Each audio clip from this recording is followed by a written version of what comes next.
যৌনাঙ্গে চুলকানি বা সাদা চাপ, অসুখটির কারণ, প্রতিকার ও প্রতিরোধ জেনে নিন। সুপ্রিয় দর্শক মণ্ডলী, আমি ডক্টর নুসরাত চলে এসেছি আপনাদের জন্য খুবই গুরুত্বপূর্ণ একটি টপিক নিয়ে। আজ আমি যে টপিকটি নিয়ে আলোচনা করব তা হলো যৌনাঙ্গে ইচিং বা চুলকানি। এ রোগটির কারণ, প্রতিকার জেনে নিন। আমরা যারা মেয়ে, আমাদের প্রতিদিন কতই না সমস্যার মোকাবেলা করতে হয়। ঘর থেকে শুরু করে শরীর সব দিক থেকে অনেক ঝামেলায় পড়তে হয়। আজকে মেয়েদের একটি অতি পরিচিত কিন্তু অতি বিব্রতকর একটি সমস্যা নিয়ে আলোচনা করব, আর তা হলো যৌনাঙ্গে ইচিং বা চুলকানি। এটা খুবই কমন একটি রোগ। মেয়েরা সাধারণত 5 বছর থেকে শুরু করে 60 বছর বয়স পর্যন্ত যে কোনো সময় এই সমস্যায় পড়তে পারে। গবেষণায় প্রমাণিত হয়েছে যে প্রত্যেক 4 জন মহিলার মধ্যে 3 জনেরই জীবনের কোনো না কোনো সময় একবার হলেও এই সমস্যায় ভুগে থাকেন। তাই এর গুরুত্ব কম নয়। তাহলে চলুন আজ এই অসুখটি সম্পর্কে আমরা জেনে নেই। যৌনাঙ্গে ইচিং বা চুলকানি হওয়ার কারণ কি? কোনো অসুখ প্রতিরোধ ও প্রতিকারের আগে আমাদের জানতে হবে অসুখটির কারণ কি। কেননা কারণ জানলে অসুখ মোকাবেলা সহজ হয়। যোনিতে অনেক কারণে চুলকানি হতে পারে। তার মধ্যে উল্লেখযোগ্য কারণসমূহ হলো ইস্ট বা ছত্রাকের আক্রমণ। এটি যৌনাঙ্গের চুলকানি বা ইচিং হওয়ার অন্যতম কারণ। সাধারণত ক্যান্ডিডা অ্যালবিকান্স এই ছত্রাকের কারণে যোনিতে চুলকানি হয়। এই ছত্রাক নরমালি মেয়েদের যৌনাঙ্গে পরজীবী হিসেবে থাকে। কিছু ল্যাক্টোব্যাসিলাস নামে উপকারী ব্যাকটেরিয়া এই ছত্রাকের বংশবিস্তারকে নিয়ন্ত্রণে রাখে। কিন্তু অ্যান্টিবায়োটিক খেলে, গর্ভাবস্থায় দুশ্চিন্তাগ্রস্ত থাকলে, হরমোনাল ইমব্যালেন্স থাকলে ও খাদ্যাভ্যাসের কারণে এই উপকারী ব্যাকটেরিয়া মরে যায়। ফলে ইস্টগুলো তাদের জন্মের জন্য অনুকূল পরিবেশ পায়। এর কারণে যোনিতে ইনফেকশন হয়। উপসর্গ: যোনিপথ দিয়ে ঘন সাদা তরলের নির্গমন হয়, চুলকানি, ব্যথা ও প্রদাহ হয়, যৌন মিলনের সময় ব্যথা হয়। ব্যাকটেরিয়াল ভ্যাজাইনোসিসের সংক্রমণ: এটি ভ্যাজাইনা বা যোনিতে চুলকানি হওয়ার অন্যতম কারণ। যোনিতে নরমালি কিছু ব্যাকটেরিয়া থাকে। যখন কোনো কারণে এই ব্যাকটেরিয়াগুলোর অনেক বেশি বংশবিস্তার ঘটে, তখন যোনিতে ইনফেকশন হয়। উপসর্গ: গন্ধযুক্ত ও মাছের আষ্টে গন্ধযুক্ত তরল নির্গত হয় যোনি দিয়ে। চুলকানি হয় প্রচুর এবং প্রস্রাবের সময় প্রচুর জ্বালাপোড়া হয়। ট্রাইকোমোনিয়াসিসের আক্রমণ: এটি একটি প্যারাসাইট। এটির আক্রমণে যোনিতে চুলকানি হয়। উপসর্গ: হলুদ সবুজ রঙের ও খুব তীব্র বাজে দুর্গন্ধযুক্ত স্রাব হয়। তলপেটে ব্যথা হয়, যোনিতে চুলকানি হয়। এছাড়াও যৌনাঙ্গে উকুন, খোসপাসরা ও মাইকোপ্লাজমা জেনেটালিয়ামের সংক্রমণ হলে যোনিতে চুলকানি হয়।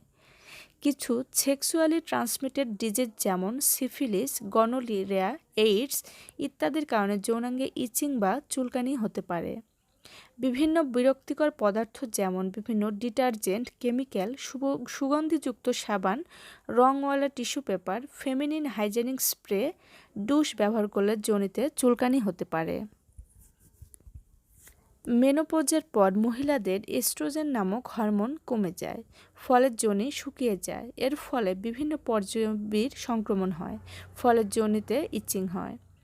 ডায়াবেটিস, রেনাল ডিজিজ, একজিমা ও রক্তে কোনো রোগ থাকলে ও অন্যান্য রোগ থাকলেও যৌনাঙ্গে চুলকানি হয়। মাসিকের সময় অস্বাস্থ্যকর প্যাড ও কাপড় ব্যবহার করলেও চুলকানি হতে পারে। যৌনকর্মীদের এই রোগগুলো বেশি হয়, তাই অবাধ যৌন আচরণে অকারণে হয়ে থাকে।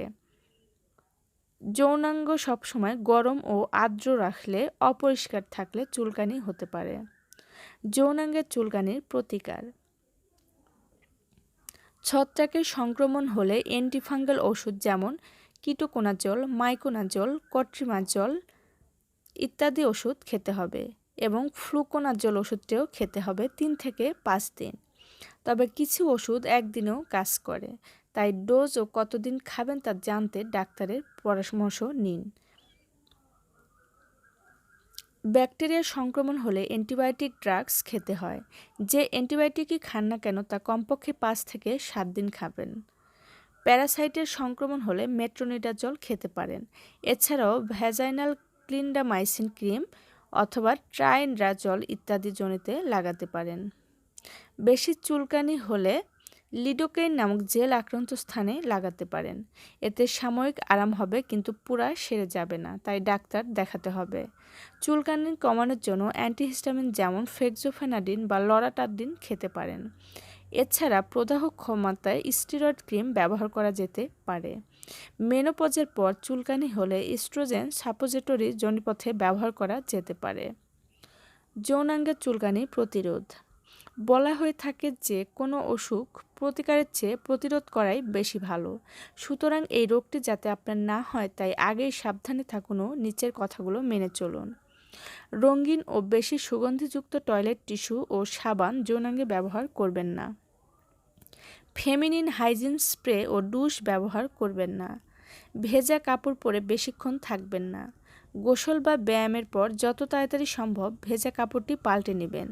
যারা সুইমিং পুলে সাঁতার কাটেন তাদের ক্লোরিনের কারণেও ইচিং হতে পারে, তাই সাবধান হন।